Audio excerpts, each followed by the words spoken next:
ഇന്ന് നമ്മൾ ഉണ്ടാക്കാൻ വേണ്ടിയിട്ട് പോകുന്നത് തട്ടുദോശയായിട്ട് ഉണ്ടാക്കുന്നത്. പിന്നെ തട്ടുദോശയുടെ കൂടെ ഒരു വെള്ളം പോലത്തെ ഒരു ചുവന്ന ചട്നി കിട്ടില്ലേ, ആ തേങ്ങ ചട്നി, ആ ചട്നിയും കൂടിയിട്ട് ഉണ്ടാക്കുന്നുണ്ട്. അപ്പോൾ നിങ്ങൾ ഇതേപോലെ ട്രൈ ചെയ്ത് നോക്കുക. ശരിക്കും ഈ ദോശ നല്ല സോഫ്റ്റ് ആയിട്ടിരിക്കും. അത് ഈ വെള്ളം പോലെ ഇരിക്കുന്ന ഈ ചട്നി കൂടിയിട്ടാണ് കുഴച്ച് കഴിക്കാൻ വേണ്ടിയിട്ട് ശരിക്കും നല്ല ടേസ്റ്റാണ്.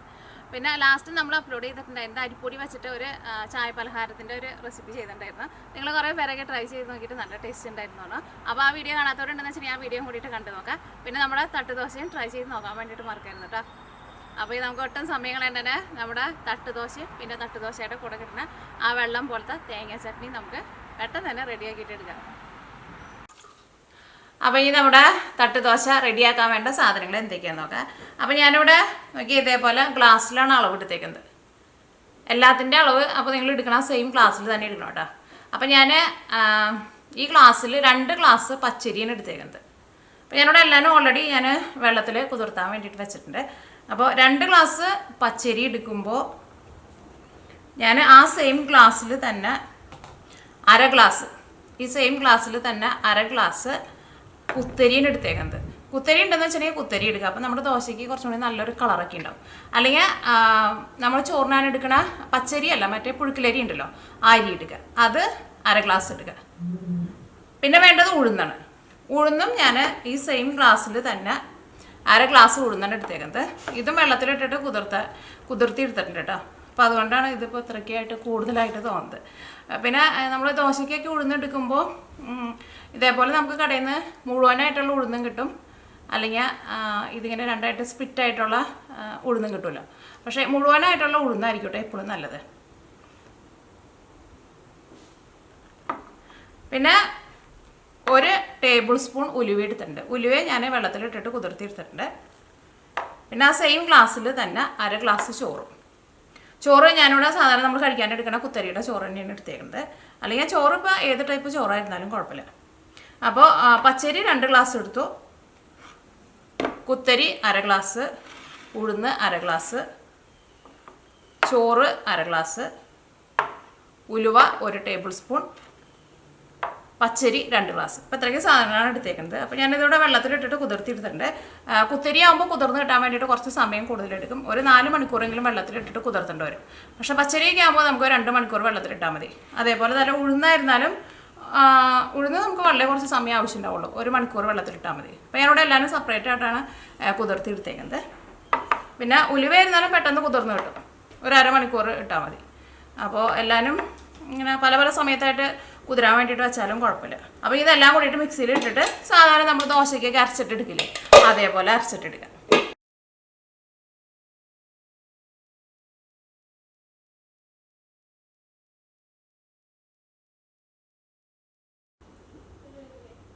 ഇപ്പോൾ രണ്ടാമത്തെ ട്രിപ്പ് ഞാൻ അരച്ചെടുത്ത് കഴിഞ്ഞപ്പോൾ കുറച്ച് വെള്ളം പോലെയാണ് ആയത്. അത് നമ്മൾ അഡ്ജസ്റ്റ് ചെയ്തിട്ട് വെള്ളം ചേർക്കണം കേട്ടോ, അല്ലെങ്കിൽ ലാസ്റ്റ് ചിലപ്പോൾ നമ്മുടെ ഈ ദോശമാവിൽ വെള്ളം കൂടിപ്പോവും. സാധാരണ നമ്മൾ മസാല ദോശ ഉണ്ടാക്കണ പോലെയല്ല കേട്ടോ, അത്രയ്ക്ക് വെള്ളം പോലെ ഇരിക്കേണ്ട, കുറച്ച് കട്ടിയായിട്ട് ഇരിക്കണം കേട്ടോ ഇതിൻ്റെ മാവ്. കാരണം ഇത് നമ്മൾ കുറച്ച് തിക്കായിട്ടുള്ള ദോശയായിട്ടല്ലേ ഉണ്ടാക്കുന്നത്. അപ്പോൾ അതനുസരിച്ചിട്ട് ഫസ്റ്റ് നിങ്ങൾ ഇങ്ങനെ അരച്ചിട്ട് എടുക്കുമ്പോൾ ഒരുപാട് വെള്ളം ചേർക്കണ്ട. പിന്നെ ലാസ്റ്റ് എല്ലാം കൂടി അരച്ച് കഴിഞ്ഞിട്ട് നമുക്ക് വെള്ളം വേണമെന്ന് വെച്ചിട്ടുണ്ടെങ്കിൽ അതനുസരിച്ച് ചേർത്താൽ മതി. ഇതിലേക്ക് ആവശ്യത്തിന് ഉപ്പ് ചേർക്കാം. സാധാരണ ഞാൻ എപ്പോഴും ദോശ ഉണ്ടാക്കുന്ന സമയത്താണ് ഉപ്പ് ചേർക്കാറുള്ളത്. പക്ഷേ ഞാൻ ഇപ്രാവശ്യം ഞാൻ ഉപ്പ് ചേർത്തിട്ടാണ് ഇത് ഫെർമെൻറ്റേഷൻ ചെയ്യാൻ വേണ്ടിയിട്ട് വെക്കുന്നത്.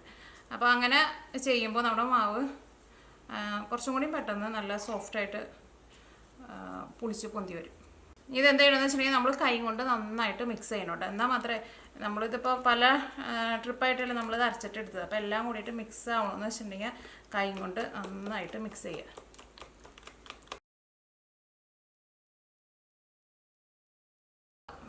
എല്ലാവരും കൂടിയിട്ട് നന്നായിട്ട് മിക്സ് ആയിട്ടുണ്ട്. അപ്പോൾ മാവ് അരച്ചിട്ട് എടുക്കുമ്പോൾ ഇതേപോലെ തന്നെ ഇരിക്കണം, ഭയങ്കര വെള്ളം പോലെ ഇരിക്കുകയും ചെയ്യരുത്, ഭയങ്കര ടൈറ്റായിട്ട് ഇരിക്കുകയും ചെയ്താൽ പ്രത്യേകം ശ്രദ്ധിക്കുക. ഈ മാവ് നമുക്ക് സാധാരണ നമ്മൾ ദോശമാവയ്ക്ക് ഫെർമെൻറ്റേഷൻ ചെയ്യാൻ വേണ്ടിയിട്ട് വെക്കുന്ന പോലെ ഒരു രാത്രി ഫെർമെൻറ്റേഷൻ ചെയ്യാൻ വേണ്ടിയിട്ട് വെക്കുക. പിന്നെ ഇതിലേക്ക് നമ്മൾ ഉഴുന്ന് കുറച്ചല്ലേ ചേർത്തിട്ടുള്ളൂ. അപ്പോൾ അതുകൊണ്ട് തന്നെ സാധാരണ നമ്മൾ മാവ് അരച്ച് വെക്കുന്നതിനേക്കാളും കുറച്ചും കൂടി സമയം കൂടുതൽ വെക്കേണ്ടി വരും കേട്ടോ. കാരണം ഉഴുന്ന് കൂടുതൽ ചേർത്തിട്ടുണ്ടെന്ന് വെച്ചിട്ടുണ്ടെങ്കിൽ മാവ് പെട്ടെന്ന് പുളിക്കും. ഇത് മാവ് പുളിക്കാൻ വേണ്ടിയിട്ട് കുറച്ച് സമയം കൂടുതലെടുക്കും. അപ്പോൾ സാധാരണ നമ്മൾ വൈകിട്ടല്ലേ അരച്ച് വെക്കാറുള്ളത്. അപ്പോൾ ഒരു 2 മണിക്കൂർ നേരത്തെ കൂട്ടിയിട്ട് മാവ് അരച്ച് വെച്ചോട്ടെ.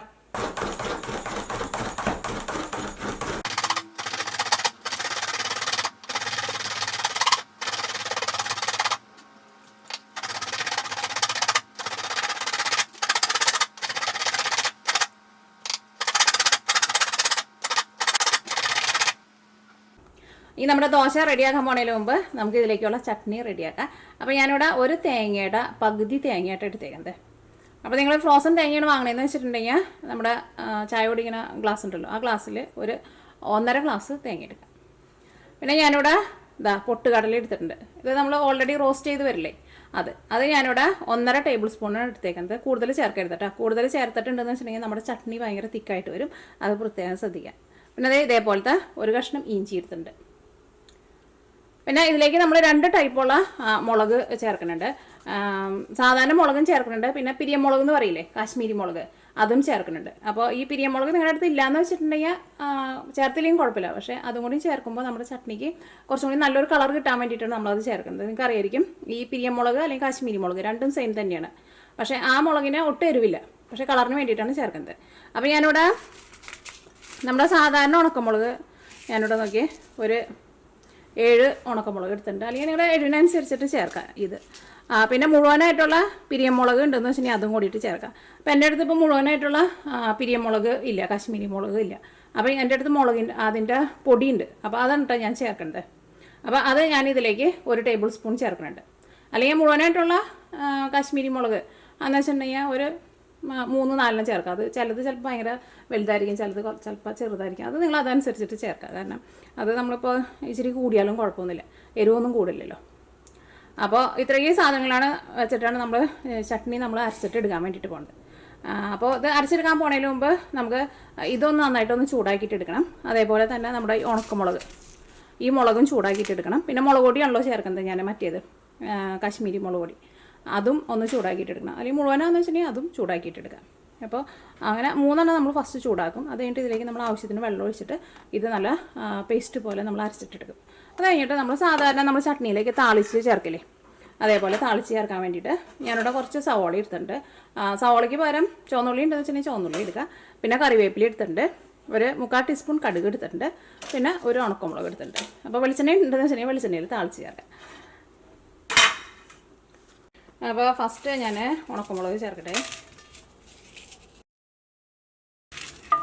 ഇപ്പോൾ ഇത് ചൂടായി തുടങ്ങിയിട്ടുണ്ട്. ഇതിലേക്ക് ഞാനിവിടെ നമ്മുടെ പൊട്ടുകടലയും കൂടിയിട്ട് ചേർക്കുന്നുണ്ട്. അപ്പോൾ ഇത് രണ്ട് നന്നായിട്ട് ചൂടാവണം കേട്ടോ. അപ്പോൾ ഇത് രണ്ട് നന്നായിട്ട് ചൂടായിട്ടുണ്ട്. നമ്മുടെ ഉണക്കമുളക് ആയിരുന്നാലും നന്നായിട്ട് ചൂടായിട്ട് ചെറുതായിട്ടൊന്ന് കളർ മാറി തുടങ്ങിയിട്ടുണ്ട്. കരിയാൻ പോകരുത് കേട്ടോ, കരിയാൻ വേണ്ടിയിട്ട് നിൽക്കരുത്. നമ്മുടെ ഈ പൊട്ടുകടല ആയിരുന്നാലും ഒരു നല്ലൊരു മഞ്ഞ കളറിലേക്ക് വന്നിട്ടുണ്ട്. അപ്പോൾ അത് മാറ്റി വയ്ക്കട്ടെ. ഞാനിവിടെ 1 ടീസ്പൂൺ കാശ്മീരി മുളക് പൊടി. ഇത് ചൂടാക്കുമ്പോൾ തീ നന്നായിട്ട് കുറച്ച് വെക്കണം കേട്ടോ, കാരണം അല്ലെങ്കിൽ പെട്ടെന്ന് മുളക് പൊടി കൊണ്ട് കരിയും. ഇങ്ങനെ ചൂടാക്കിയിട്ട് നമ്മൾ ചട്നി ഉണ്ടാക്കുമ്പോൾ ആ ഉണക്കമുളകിൻ്റെ ഒരു പച്ചൊരു ടേസ്റ്റ് ഉണ്ടാവില്ല, അത് ഉണ്ടാവില്ല. അതിന് വേണ്ടിയിട്ടാണ് ചൂടാക്കുന്നത്. നമ്മുടെ മുളക് പൊടി നന്നായിട്ട് ചൂടായിട്ടുണ്ട്.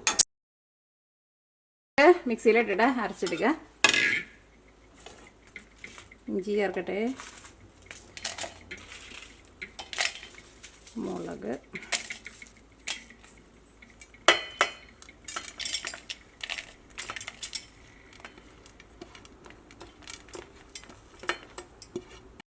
അത് ഞാനിതിലേക്ക് ചേർത്തേക്കുന്നത് ചേനാദാലല്ല കേട്ടോ, അത് ഓൾറെഡി ഇങ്ങനെ റോസ്റ്റ് ചെയ്തിട്ട് വരില്ലേ, അതാട്ടോ എടുത്തേക്കുന്നത്.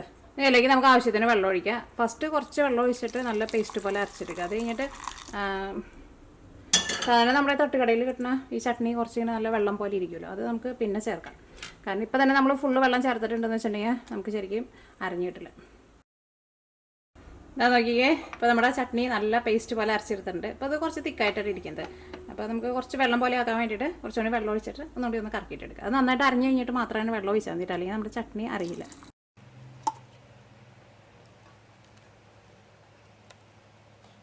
അപ്പോൾ നമ്മുടെ ചട്നി അരച്ചെടുത്തിട്ടുണ്ട്. ഇതിലേക്ക് നമുക്ക് താളിച്ച് ചേർക്കാം. അപ്പോൾ ഈ നമ്മൾ ചട്നിയിലേക്ക് താളിക്കാൻ വേണ്ടിയിട്ട് പോവാണ്. അപ്പോൾ ഇതിലേക്ക് നമുക്ക് ഓയിൽ ചേർക്കാം. അപ്പോൾ ഞാനിവിടെ വെളിച്ചെണ്ണയിലാണ് കേട്ടോ താളിക്കുന്നത്. എനിക്ക് ചട്നിക്ക് വെളിച്ചെണ്ണയുടെ ടേസ്റ്റ് ഇഷ്ടം. ഈ ചൂടായ വെളിച്ചെണ്ണയിലേക്ക് കടുക് ചേർക്കുക. കടുക് പൊട്ടട്ടെ. കടുക് എന്തിനാണ് പൊട്ടിക്കണേന്ന് അറിയാം? കടുക് പൊട്ടിയില്ല എന്ന് വെച്ചിട്ടുണ്ടെങ്കിൽ നമ്മൾ കഴിക്കുമ്പോൾ ഒരു കൈപ്പരസം ഉണ്ടാവും. അപ്പോൾ അത് തന്നെ വേണ്ടിയിട്ടാണ് നമ്മൾ കടുക് പൊട്ടണമെന്ന് പറയുന്നത്. ഓക്കെ, കടുക് പൊട്ടി തുടങ്ങിയിട്ടുണ്ട്. ഇതിലേക്ക് നമുക്ക് ഉണക്കമുളക് ചേർക്കാം. ഉണക്കമുളക് നന്നായിട്ടൊന്ന് മുരിയണം.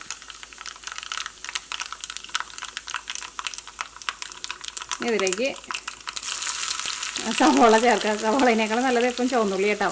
എൻ്റെ അടുത്ത് ചുവന്നുള്ളി ഇല്ലാത്തതുകൊണ്ടാണ് ചേർക്കുക. ഇനി കറിവേപ്പിലയും ചേർക്കാം. നമ്മുടെ ഉള്ളിയൊക്കെ നന്നായിട്ട് മൊരിഞ്ഞിട്ടുണ്ട്.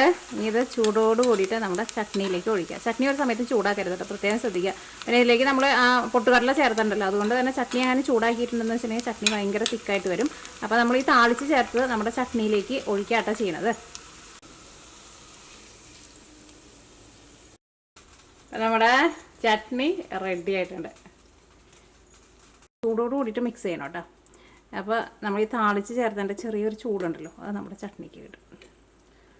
നോക്കി, നമ്മുടെ ചട്നി കാണാൻ തന്നെ നല്ല ഭംഗിയുണ്ട്, നല്ല ഭംഗിയുള്ള കളറ്. ഞാൻ ടേസ്റ്റ് നോട്ടെ കേട്ടോ. പിന്നെ ഈ ചട്നിയിലായിരുന്നാലും അങ്ങനെ ഒരുപാട് അങ്ങോട്ട് ഉപ്പ് ചേർക്കരുത് കേട്ടോ, കാരണം നമ്മുടെ ദോശയ്ക്ക് അത്യാവശ്യം ഒരു പുളി ഉണ്ടാവും. അപ്പോൾ ഉപ്പ് ഒരു പൊടിക്കൊന്ന് കുറഞ്ഞിരിക്കുന്നതാണ് നല്ലത്. ഇപ്പം ടേസ്റ്റ് നോട്ടെ കേട്ടോ. അപ്പോൾ നമ്മുടെ ദോശമാവ് റെഡി ആയിട്ടുണ്ട് കേട്ടോ. ഇതാ നോക്കിക്കേ, ദോശമാവ് നല്ല സോഫ്റ്റായിട്ട് നന്നായിട്ട് പതഞ്ഞ് നല്ല പൊന്തി വന്നിട്ടുണ്ട്. അപ്പോൾ നോക്കിക്കേ, നമ്മുടെ മാവ് നോക്കിക്കേ, മാവ് നല്ല സോഫ്റ്റായിട്ട് ഇതേപോലെ ഇങ്ങനെ നന്നായിട്ട് ഇങ്ങനെ പതഞ്ഞ് വരണം കേട്ടോ. അത് ചിലപ്പോൾ നമ്മളിപ്പോൾ നാട്ടിലേക്ക് ഇപ്പോൾ മഴയുടെ സമയമുള്ള, അപ്പോൾ നല്ല മഴയുള്ള സമയത്തൊക്കെ നമ്മളിപ്പോൾ ലേറ്റായിട്ട് മാവ് അരച്ച് വെച്ചിട്ടുണ്ടെങ്കിൽ നേരം വെളുക്കുമ്പോൾ ചിലപ്പോൾ മാവ് ഇതേപോലെ സോഫ്റ്റായിട്ട് വരില്ല കേട്ടോ. അപ്പോൾ ഇതിൽ നമ്മൾ ഓൾറെഡി ഉപ്പ് ചേർത്തിട്ടുണ്ടല്ലോ, ഇനി ഇതിനകത്ത് നമുക്കൊന്നും ചേർക്കാനില്ല. ഒന്നുകൂടി നന്നായിട്ടൊന്ന് മിക്സ് ചെയ്ത് കഴിഞ്ഞിട്ട് നമുക്കിത് വെച്ചിട്ട് ദോശ റെഡി ആക്കിയിട്ടുണ്ട്. പിന്നെ ഈ ദോശ നമുക്ക് ഞാനിവിടെ ഉണ്ടാക്കുന്നത് നല്ലെണ്ണയിലാണ് ഉണ്ടാക്കുന്നത്. നല്ലെണ്ണ എന്ന് വെച്ചിട്ടുണ്ടെങ്കിൽ സെസമി ഓയിൽ, അതുണ്ടാക്കുമ്പോഴാണ് ശരിക്കും നമ്മൾ തട്ടുകടയിൽ നിന്ന് വാങ്ങിച്ചു കഴിക്കുന്ന ദോശയുടെ ടേസ്റ്റ് കിട്ടുക. അല്ലെങ്കിൽ ബട്ടറിൽ വേണമെന്ന് വെച്ചിട്ടുണ്ടെങ്കിൽ ബട്ടറിൽ ഉണ്ടാക്കുക. ഇനിയിപ്പോൾ ഇതൊന്നുമല്ല, സാധാരണ ഓയിലിൽ കുറച്ച് ഓയിലൊന്ന് ചിറ്റിച്ച് കൊടുക്കണം. അപ്പോൾ സാധാരണ ഓയിൽ വേണമെന്ന് വെച്ചിട്ടുണ്ടെങ്കിൽ അങ്ങനെ ചേർക്കുക. അപ്പോൾ എനിക്ക് നല്ലെണ്ണയിൽ ഉണ്ടാക്കുന്നത് കൂടുതൽ ഇഷ്ടം.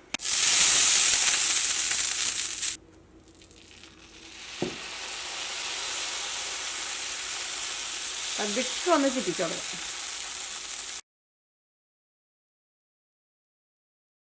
അപ്പോൾ നമ്മുടെ ദോശ രണ്ട് സൈഡും നന്നായിട്ട് മൊരിഞ്ഞിട്ടുണ്ട്. ഇതാ നോക്കിക്ക്, ഇപ്പം നമ്മുടെ തട്ട് ദോശ നല്ല സോഫ്റ്റായിട്ട് ഇരിക്കുന്ന ദോശ കേട്ടോ.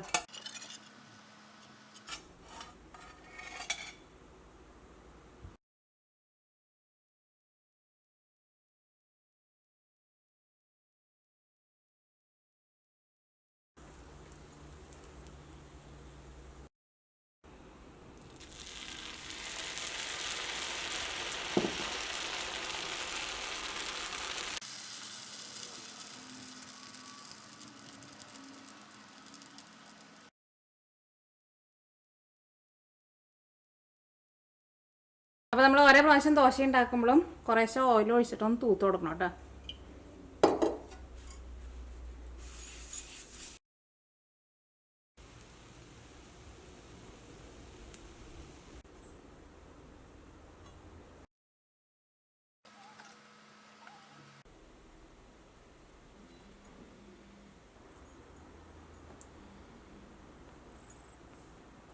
ചട്നിയുടെ ഞാൻ കുറച്ച് വെള്ളം പോലെയായിട്ട് എടുത്തേക്കുന്നത്. സാധാരണ നമ്മൾ തട്ട് കടയിലൊക്കെ ചെല്ലുമ്പോൾ ചട്നി അങ്ങനത്തെ ചട്നികളൊക്കെ ഇട്ടണത്. അപ്പോൾ അത് കുറച്ച് വെള്ളം പോലെ ഇടുക, അപ്പോഴായിരിക്കും ഈ ദോശയുടെ കൂടെ ഇങ്ങനെയാണ് കുഴച്ചിട്ട് കഴിക്കണം. അപ്പോൾ കഴിച്ചോട്ടെ, കഴിച്ച് നോക്കിയിട്ട് പറയാം. ദോശ എന്ന് വെച്ചിട്ടുണ്ടെങ്കിൽ നല്ല സോഫ്റ്റായിട്ടാണ് ഇരിക്കുന്നത്. ഈ ചട്നിയുടെ കൂടെ ഈ ദോശയും കൂടിയിട്ട് അങ്ങോട്ട് അലിഞ്ഞു പോവും. അതേപോലെയാണ് ദോശ ആയിരുന്നാലും ചട്നി ആയിരുന്നാലും. കഴിച്ചോട്ടെ.